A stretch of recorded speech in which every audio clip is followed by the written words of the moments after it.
जय भीम नवबुद्धा. बघूया बातमीपत्रातल्या आजच्या घडामोडी. हरियाणा सरकारच्या पॅटर्ननुसार कंत्राटी वीज कामगारांना वेतन द्यावे व कामगारांना कायम करा या मागणीसाठी आज महाराष्ट्र वीज कंत्राटी कामगार संघटनेच्या वतीने पालकमंत्री हसन मुश्रीफ यांच्या कागल निवासस्थानी भव्य मोर्चा काढण्यात आला. 12 ते 17 ऑगस्ट अखेर कोल्हापूर महावितरण कार्यालयासमोर आंदोलन केले होते, मात्र याकडे दुर्लक्ष करण्यात आले. आता आम्ही गप्प बसणार नाही. येत्या 24 ऑगस्ट रोजी नागपूर येथील उपमुख्यमंत्री देवेंद्र फडणवीस यांच्या निवासस्थानी बेमुदत धरणे आंदोलन करू असा इशारा देण्यात आलाय. यावेळी जिल्हाध्यक्ष राहुल भालगर, राजेंद्र ढाले, अवधूत शिंदे उपस्थित होते.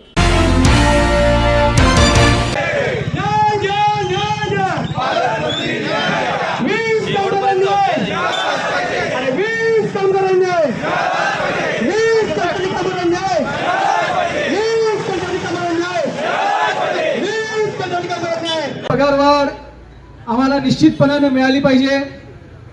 आणि दुसरी सगळ्यात महत्वाची गोष्ट म्हणजे आम्ही आज कायम कामगारांच्या खांद्याला खांदा लावून काम करतोय, तर आम्हाला समान काम समान वेतन जे महाराष्ट्र शासनानेच मंजूर केलेलं आहे ते आम्हाला मिळालं पाहिजे, ही आमची आग्रही भूमिका आहे. यामध्ये आम्ही हरियाणा पॅटर्न लागू करा असं वारंवार कंपनी प्रशासनाला व महाराष्ट्र शासनाला सांगतोय. पण मागील विधानसभा चालू होती त्यावेळी माननीय ऊर्जा मंत्री यांना प्रशासनानं चुकीची माहिती दिली आणि आम्ही हरियाणा पॅटर्न राबवतोय अशा पद्धतीची चुकीची आणि खोटी माहिती देऊन ती ऊर्जा मंत्र्यांची त्यांनी दिशाभूल केलेली आहे. वास्तविकता महाराष्ट्रात अजूनही हरियाणा पॅटर्नच्या बाबतीत कुठल्याही प्रकारची अंमलबजावणी झालेली नाही. आज सातारा असू देत, नांदेड असू देत आणि कोल्हापूर जिल्ह्यातही काही ठिकाणी असू देत, कंत्राटी कामगारांची मोठ्या प्रमाणात पिळवणूक ही चालूच आहे. पण याकडे प्रशासनाचं डोळेझाकपणा प्रचंड आहे, कारण की आज प्रशासनातील काही अधिकाऱ्यांचा त्यामुळे पोटही भरतंय. हा आमचा थेट आरोप आहे. त्यामुळे आमची माननीय ऊर्जा मंत्री साहेब आणि या प्रशासनाला विनंती आहे, त्यांनी जर आजच्या मीटिंग मध्ये सकारात्मक असा तोडगा काढला नाही तर नाईलाज असतो आम्हाला 24चं आंदोलन नागपूरमध्ये अभूतपूर्व असं करावं लागेल. आपलं जे आंदोलन आहे ते आपलं टप्प्याटप्प्यामध्ये चालू होतं. 12 ते 17 आपला साखळी उपोषणाचा टप्पा आपण पार केलेला आहे. आपलं आंदोलन जे आपलं 24 तारखेला नागपूर या ठिकाणी बेमुदत आपलं आमरण उपोषणचं देखील आपण हत्यार उपसलेलं आहे. आणि आपल्या प्रमुख अशा मागण्या आहेत की जे आपलं पूर्वाश्रमीचं जे आपल्या विद्युत मंडळामध्ये जे एनएमआर पद्धत होती तीच आपल्याला लागू करायची आहे. ती पद्धत अजून सध्या चालू आहे आणि या तिन्ही कंपन्यांमध्ये ती पद्धत लागू करावी आपली अशी एक विनंती आहे. जे सुप्रीम कोर्टाच्या आदेशानुसार जे समान काम समान वेतन दिलं जातंय त्याची अंमलबजावणी देखील या सरकारनं करावं अशी एक आपली भूमिका आहे. तसेच आपल्याला जी दर 5 वर्षाने ह्या महापारेषण महाजनरेशन तिन्ही कंपन्यांमध्ये जी पगारवाढ होते ती आत्ताच्या महागाईप्रमाणे आमची देखील पगारवाढ व्हावी हीच आपली माफक अपेक्षा आपण या सरकारकडे केलेली आहे. आणि या सरकारनं आपले जे आंदोलन चालू आहे याची योग्य अशी दखल घेऊन आपल्या आंदोलनाची जी योग्य ती दखल घेऊन आपला मार्ग सुकर करावा, आमच्या मागण्या पूर्ण कराव्या. आणि जे हरियाणामध्ये जो हरियाणा सरकारनं जे पॅटर्न अवलंबला तोच पॅटर्न महाराष्ट्रामध्ये देखील करावा हीच आपली प्रमुख अशी मागणी आहे. पुणे शहरात संविधान सन्मान सभा या कार्यक्रमाचे आयोजन करण्यात आलेले आहे. या कार्यक्रमाचे आयोजक माननीय सचिन इटकर व विराज तावरे यांनी कार्यक्रमासंदर्भात संपूर्ण माहिती दिली. महाराष्ट्र साहित्य कला प्रसारणी सभा ही संस्था गेली 25 वर्ष महाराष्ट्रामध्ये साहित्यिक आणि सांस्कृतिक उपक्रमांचं आयोजन करत आहे. 700 पेक्षा जास्त दर्जेदार कार्यक्रम साहित्यिक सांस्कृतिक क्षेत्रातील गेली 25 वर्षामध्ये आम्ही महाराष्ट्राच्या कानाकोपऱ्यामध्ये केलेले आहेत. आम्हाला अतिशय आनंद आहे. हे संविधान निर्मितीचं अमृत महोत्सवी वर्ष आहे आणि या निमित्ताने आम्ही आमच्या संस्थेतर्फे भारतीय संविधान 75 वर्ष पूर्ण होत आहेत म्हणून संविधान सभेचं आयोजन पुण्यामध्ये बालगंधर्व रंगमंदिर येथे दिनांक शनिवार 24 ऑगस्ट रोजी दुपारी 4 वाजता या संविधान सन्मान सभेचं आयोजन या संस्थेमार्फत करण्यात आलेलं आहे. याच कार्यक्रमामध्ये विश्वसूर्य डॉक्टर बाबासाहेब आंबेडकर निवडक वाङ्मय खंड 1 या ग्रंथाचं सुद्धा लोकार्पण होणार आहे. प्रतिमा पब्लिकेशन्स या ग्रंथाची निर्मिती केली आहे. या कार्यक्रमासाठी संविधान सन्मान सभेसाठी आणि पुस्तक प्रकाशनासाठी देशाचे नेते आदरणीय श्री शरदचंद्रजी पवार साहेब हे प्रमुख पाहुणे म्हणून उपस्थित राहणार आहेत. तसेच ज्येष्ठ शिक्षण तज्ज्ञ विचारवंत डॉक्टर सुखदेव थोरात, महाराष्ट्राचे नेते सन्माननीय बाळासाहेब थोरात, देशाचे माजी कायदा मंत्री श्री रमाकांत खलप, ज्येष्ठ सामाजिक कार्यकर्ते विश्वंभर चौधरी, खासदार प्रणितीताई शिंदे, ओमराजे निंबाळकर, बजरंगी सोनवणे, आमदार रवींद्र धंगेकर, माजी मंत्री विश्वजितजी कदम, तसेच आमदार कैलास पाटील व महाराष्ट्रातील संविधान प्रेमी नागरिक तसेच अभ्यासक युवा वर्ग याची विशेषतः उपस्थिती या समारंभासाठी असणार आहे. हा एक अतिशय अनोखा असा कार्यक्रम संस्थेतर्फे राबवत आहोत आणि पुढील वर्षभरामध्ये असे 75 कार्यक्रम महाराष्ट्राच्या कानाकोपऱ्यात करण्याचं नियोजन या संस्थेच्या माध्यमातून आम्ही करत आहोत. लॉर्ड बुद्धा चॅनलच्या माध्यमातून या कार्यक्रमाला प्रसिद्धी मिळावी, तसेच आपल्या माध्यमातून अनेक विचारवंत संविधानप्रेमी नागरिकांची उपस्थिती या समारंभासाठी मिळावी ही माझी आपणाला नम्र विनंती आहे. याच कार्यक्रमामध्ये संविधानाचा प्रचार प्रसार तसेच संविधानाचं गेले अनेक वर्ष काम करत असलेल्या संस्था तसेच काही निवडक व्यक्तींचा सुद्धा सन्मान या समारंभामध्ये या संविधान सन्मान सभेमध्ये केला जाणार आहे. उद्देश हाच आहे की संविधानाची निर्मिती डॉक्टर बाबासाहेब आंबेडकरांनी केली. ते या संविधानाचे भारतीय घटनेचे शिल्पकार आहेत. त्यांच्याप्रती कृतज्ञता व्यक्त करणे, त्यांना अभिवादन करणे, तसेच डॉक्टर बाबासाहेब आंबेडकरांना ज्यांनी या निर्मितीमध्ये मदत केली त्या सर्व सहकाऱ्यांच्या प्रती सुद्धा कृतज्ञता व्यक्त करण्यासाठी ही संविधान सन्मान सभा आयोजित करण्यात आलेली आहे. आज जो काही भारत महासत्ता म्हणून उदयाला येत आहे किंवा भारताची जी प्रगती गेल्या 75-76 वर्षामध्ये आपण स्वातंत्र्यानंतर अनुभवली आहे त्याचं मूळ हे या संविधानामध्ये आहे. संविधानिक मूल्य, संविधान हेच या देशाच्या प्रगतीचा खरा गाभा आहे, आत्मा आहे असं म्हटलं तर वावगं ठरणार नाही. आणि म्हणून हा संदेश हा देशातील लाखो करोडो तरुणांपर्यंत गेला पाहिजे. आज लाखो करोडो तरुणांच्या आयुष्यामध्ये, लोकांच्या आयुष्यामध्ये संविधानामुळे गुणात्मक बदल झालेला आहे. हे आपण विशेषतः गेल्या संविधानाच्या निर्मितीनंतर हे आपण लक्षात ठेवलं पाहिजे. आणि म्हणजे याचं संपूर्ण श्रेय डॉक्टर बाबासाहेब आंबेडकरांना आहे, या संविधानाला आहे. त्याच्या प्रती कृतज्ञता व्यक्त करण्यासाठी हा नाविन्यपूर्ण उपक्रम याचं आयोजन हे बालगंधर्व रंगमंदिरात 24 ऑगस्टला आपण करत आहोत. आपण सर्वांनी या कार्यक्रमाला बहुसंख्येने उपस्थित राहावं असं लॉर्ड बुद्धा चॅनलच्या माध्यमातून मी आपल्याला विनंती करतो. माझे सहकारी विलास तावरे, दीपक चांदणे आणि आमच्या महाराष्ट्र साहित्य कला प्रसारणी सभेचे सर्व सदस्य सभासद यांचं मोलाचं योगदान ही संविधान सभा आयोजित करण्यामध्ये राहिलेलं आहे. आपल्या सर्वांना आग्रहाचं निमंत्रण, कृपया जरूर या. धन्यवाद. घर का सारा फर्नीचर दीमकों और सीलन से बस 1 साल में खराब हो गया है, कोई बात नहीं। अब आपके घर की खूबसूरती बढ़ाने के लिए अम्बा मॉड्यूलर लाया है डेकोर प्लास्ट से निर्मित यूपीवीसी मटेरियल में घर के सभी फर्नीचर, वो भी जल रोधक, दीमक प्रूफ, गुणवत्तापूर्ण, अग्निरोधी, पर्यावरण के अनुकूल, किफायती और 17 साल के वारंटी के साथ। मॉड्यूलर किचन, वार्डरोब, बेड, मंदिर, अलमारी, TV unit, study table, sliding अलमारी, ऑफिस फर्नीचर और अन्य सभी अब बनाइए आपके हिसाब से। फ्री विजिट और फर्नीचर डिजाइन के लिए आज ही विजिट करें अम्बा मॉड्यूलर, गोंड बाबा मंदिर के पास, MIDC से दस्तूर नगर रोड, अमरावती। डेकोर प्लास्ट के साथ एक कदम आगे।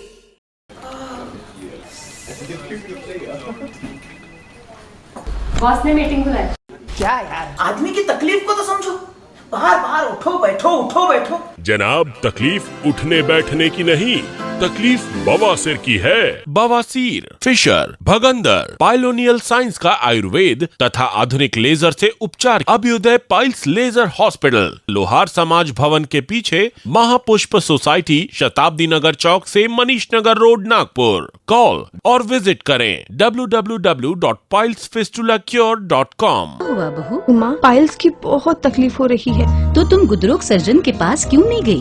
देखो, जैसे हार्ट के लिए हार्ट स्पेशलिस्ट, ब्रेन के लिए ब्रेन स्पेशलिस्ट, तो पाइल्स के लिए पाइल स्पेशलिस्ट क्यों नहीं? स्त्री हो या पुरुष, टॉयलेट में तकलीफ केवल पाइल्स ही नहीं और भी कई प्रकार के गुदरोग तथा कैंसर भी हो सकता है।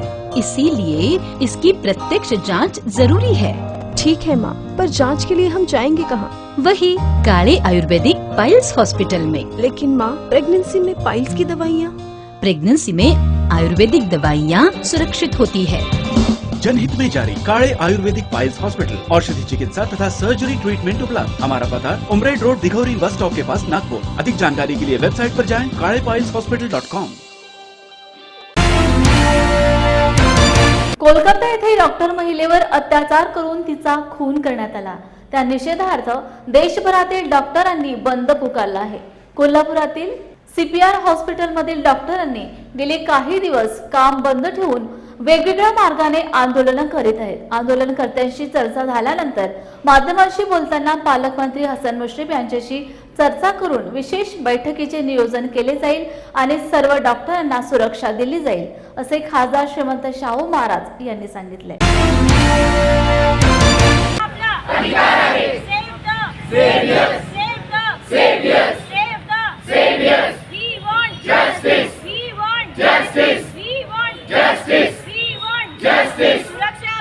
बोलणं झालं,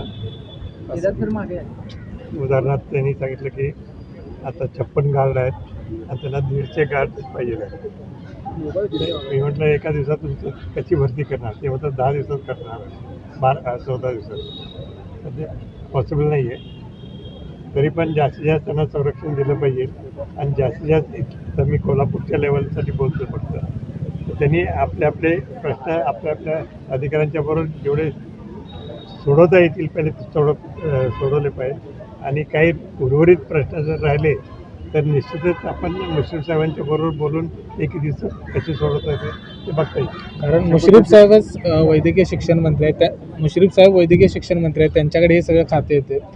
किमान राज्यातील सगळ्या राज्य सरकारकडे जे प्रश्न आहेत ते त्यांच्यामार्फत सोडवण्यासाठी आपण काय बोलणार आहात का? तेच त्यांना मी नोट तयार करायला सांगितली आहे आणि पहिले म्हणजे त्यांना सांगितलं की तुमच्या अधिकारी लेवलला जे सोडवता येत असतील आणि ते तुम्ही शेत दिरंगाई झाली आहे ते तरी सोडवा पहिले आणि मग मुश्रीफ साहेबांच्या बरोबर जे काही सोडवता येतील त्याच्यावर मी सांगितलं मीटिंग आपली लावून त्यांच्याशी बोलून प्रश्न सोडवता येतील ना। घडलेली आहे अशा पद्धतीच्या घटना वारंवार होऊ नये, अनेक वेळा अशी आंदोलन करायची वेळ यूज नाही अशी ही तर सगळ्यांची अपेक्षा आहेच आहे।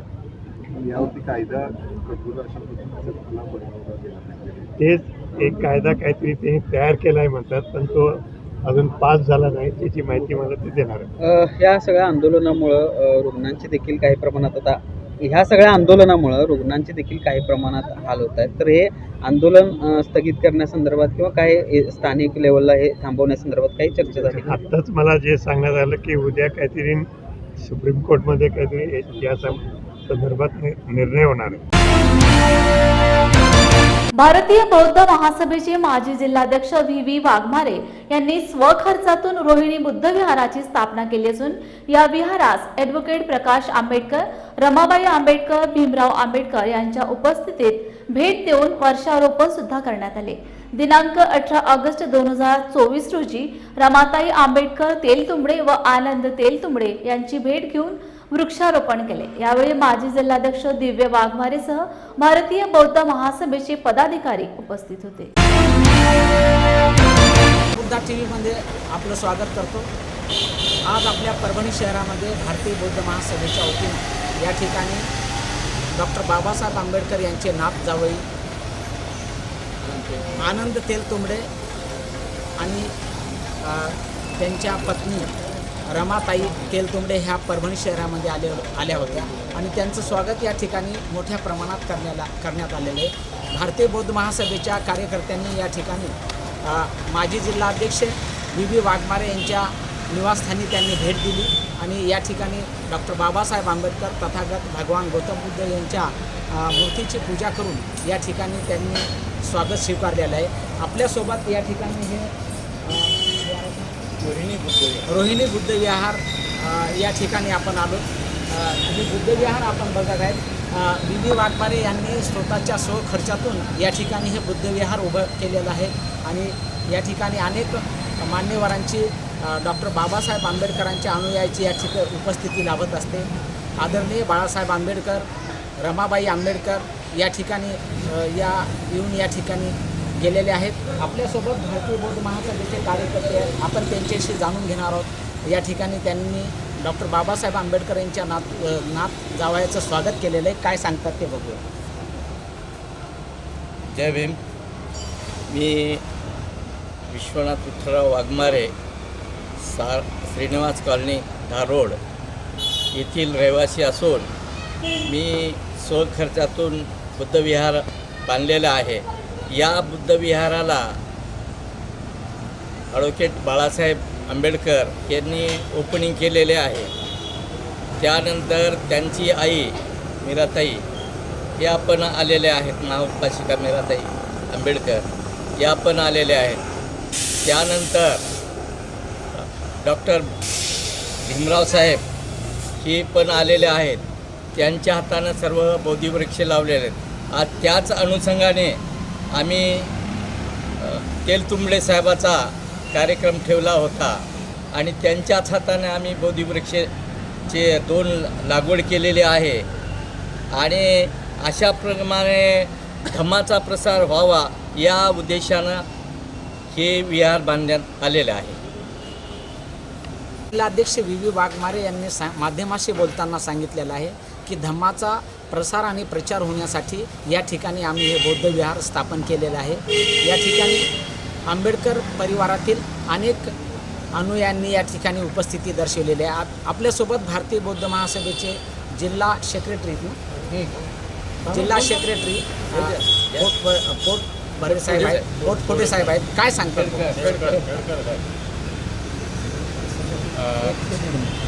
सर्वांना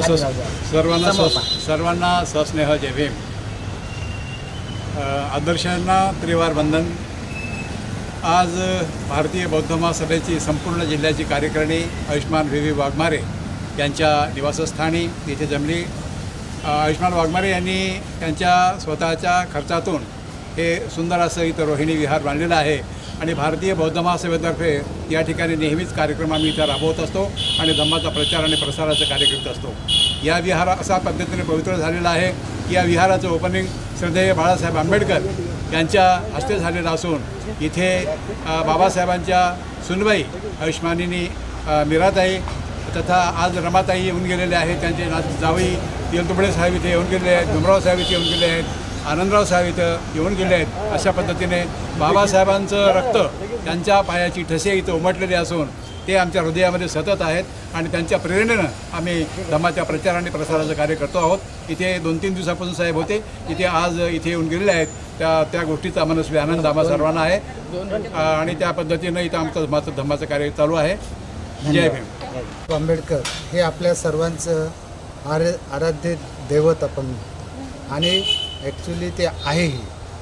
त्या एक आपण आपले त्यांचं रक्त म्हणून बाबासाहेब आंबेडकर यांच्या नात रमाताई आंबेडकर तेलतुंबडे हे आपल्या परभणी शहरामध्ये कित्येक वर्षानंतर प्रथम आल्या असाव्यात. 2-3 दिवस झाले त्या या ठिकाणी आहेत. 2-3 दिवसापासून त्यांच्याशी बोलता आलं, त्यांच्याशी सोबत राहता आलं. हे खरं म्हणजे आम्ही आमचं अतिशय मोठं भाग्य समजतो. त्यांनी जे काही महत्त्वाच्या सूचना या आपल्या भारतीय जनतेसाठी केलेल्या आहेत त्यामध्ये सर्वात महत्त्वाची सूचना त्यांनी अशी केली की महिलांनी शक्यतो जास्तीत जास्त शिक्षणाचा लाभ घ्यावा आणि आपल्या मुलांसाठी एक शिक्षणासाठी चांगल्या सरकारला निवडून द्यावं आणि त्यांना सगळ्यात महत्त्वाचं ते शिक्षणासाठी काही महत्त्व देतात का अशाच राजकारणी लोकांना आपण मदत केली पाहिजे. त्याचबरोबर धम्माचं जे कार्य आहे हे धर्म नसून धम्म आहे हे पण त्यांनी सांगितलं. त्यामध्ये सर्वात महत्त्वाचं आपण आपलं वर्तन आपलं चारित्र्य हे जपलं पाहिजे. बाबासाहेबांनी त्यांनीच सांगितलं की बाबासाहेब असंच म्हणत होते की म्हणजे त्यांचे आजोबा असं म्हणायच्या त्या की त्यांनी सांगितलं की लोकांनी असं जगातल्या लोकांनी असं म्हणू नये की मी तुम्हाला बौद्ध धम्म दिला आणि त्या धम्माचं एक लोकांनी त्याचा चांगलाच उपयोग केला पाहिजे. लोकांनी असं म्हणू नये की हा धम्म लोकांनी बाटवला. ही एक महत्त्वाची गोष्ट सर्व नागरिकांनी घेतली पाहिजे. मी खरं म्हणजे त्यांचा ऋणी आहे. 2 दिवस झालं त्या सोबत होत्या. मी त्यांना थोडंसं मदत केली सारथी म्हणून. ते माझ्या गाडीमध्ये फिरल्या. मला खूप आनंद वाटला. धन्यवाद. बोला. तथागत भगवान गौतम बुद्ध, परमपूज्य डॉक्टर बाबासाहेब आंबेडकर यांच्या पावन स्मृतीचं प्रथम अभिवादन करतो. या ठिकाणी डॉक्टर बाबासाहेब आंबेडकर यांचे नात जावई आयुष्यमान वाघमारे साहेब यांनी जे विहार बांधलेले आहे त्या विहारामध्ये त्यांनी भेट दिली आणि या भेटीमध्ये आयुष्यमान वाघमारे यांनी त्यांचा यथोचित सत्कार केला व त्यांना भोजनदान दिले. त्याचप्रमाणे वाघमारे साहेब हे धम्माचं कार्य हमेशा अग्रेसिव्ह असतात. त्यांना माझ्या हार्दिक शुभेच्छा. एवढे बोलून माझे. भारतीय बौद्ध महासभेचे माजी जिल्हाध्यक्ष VV वाघमारे हे गेल्या अनेक वर्षापासून धम्माचं कार्य करत असतात.